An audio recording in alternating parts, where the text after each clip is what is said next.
నమస్కారం. ఈరోజు కేసీఆర్ గారు మమ్మల్ని ఇక్కడికి పంపించారు. కేసీఆర్ గారికి ఎంపీఆర్ తో చాలా అవినాభావ అనుబంధం ఉంది. ఒక రకమైన అనుబంధం కాదు. కేసీఆర్ గారు ఈ ఎంపీఆర్ అపార్ట్మెంట్స్ కు 3 సార్లు వచ్చారు. 3 times he came here.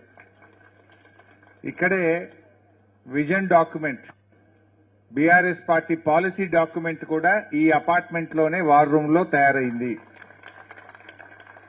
ఈ అపార్ట్మెంట్ మీద కేసీఆర్ గారికి చాలా దగ్గరి అనుబంధం కూడా ఉంది.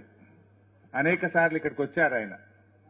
అంతేకాదు ఆయన ముఖ్యమంత్రిగా అయిన తర్వాత ఆ రోజు మీరందరూ ప్రతినిధులు అక్కడికి వచ్చి, నేను కూడా ఉన్నాను ఆ రోజు, సార్ మా అపార్ట్మెంట్ ఖాళీ అయిపోతా ఉంది, ఇక్కడ నుంచి అందరూ వెళ్లిపోతా ఉన్నారు, మాకు మంచినీళ్లు లేవు, నీళ్లు లేక చాలా ఇబ్బంది పడతా ఉంది, కిరాయికి కూడా ఎవరు రావట్లేదు, ఖాళీ చేసి వెళ్ళిపోతున్నారు, మాకు నీళ్లు కావాలి అని మీ అసోసియేషన్ ఆ రోజు అక్కడికి వస్తే కేసీఆర్ గారు అప్పటికప్పుడే ఎండి హెచ్ఎండబ్ల్యూఎస్ కు ఆదేశించి ప్రత్యేకమైనటువంటి పైప్ లైన్ తో మీకు నీళ్లు ఇచ్చారు. మీకు గుర్తుందో లేదో, మా నాయన్ నరసింహారెడ్డి గారు అప్పటి హోంశాఖ మంత్రి వచ్చి ఆయనే బటన్ ఆన్ చేసి మీకు నీళ్లు ఇచ్చారు. అంటే కేసీఆర్ గారేమో ఈ అపార్ట్మెంట్ ను నిలబెట్టే ప్రయత్నం చేస్తే రేవంత్ రెడ్డి గారు కూల్చేసే ప్రయత్నం చేస్తున్నారు.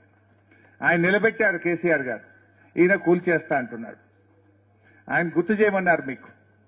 ఆ రకంగా ఇక్కడితో ఎంతో అవినాభావ అనుభవం ఉంది. అంతేందుకు మా సబితక్క, మీరు ఒకసారి ఫోన్ చేస్తే రాత్రికి రాత్రే మీ కాలనీ ముందు నుంచి, అపార్ట్మెంట్ ముందు నుంచి రోడ్డు వేయించింది మా సబితక్క గారు. మా సుధీర్ అన్న, మీరు ఇక్కడికి ఒకసారి మాకు దోమలు ఎక్కువ అవుతున్నాయి, దీన్ని క్లీన్ చేయాలి అంటే ఆ రోజు మూసీ కార్పొరేషన్ చైర్మన్ గా ఉండి మా సుధీర్ అన్న గారు దీన్ని క్లీన్ చేయిస్తే ఆ రోజుల్లో మీకు దోమలు లేకుండా కూడా మా సుధీర్ అన్న కూడా మీకు అండగా నిలబడ్డది కూడా గుర్తు చేస్తా ఉన్నా. ఇట్లా ప్రజలకు మేలు చేసే ప్రయత్నం చేశాం. కేసీఆర్ గారు ఎంతసేపు ఏ రకంగా హైదరాబాద్ బ్రాండ్ ఇమేజ్ పెంచాలి, హైదరాబాద్ ప్రజలకు ఎలా మేలు చేయాలని ఆలోచించింది బీఆర్ఎస్ ప్రభుత్వం. బాధ కలిగేది ఏంటంటే ఈ కాంగ్రెస్ పార్టీకి, ఈ ప్రభుత్వానికి మూసీ రిజర్వేషన్ మీద ఒక పాలసీ లేదు, ఒక విధానం లేదు, పూటకొక తీరుగా వ్యవహరిస్తా ఉన్నారు.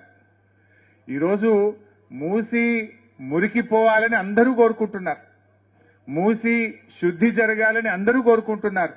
ఇన్ఫాక్ట్ ఈ పని బీఆర్ఎస్ పార్టీ ఎప్పుడో స్టార్ట్ చేసింది.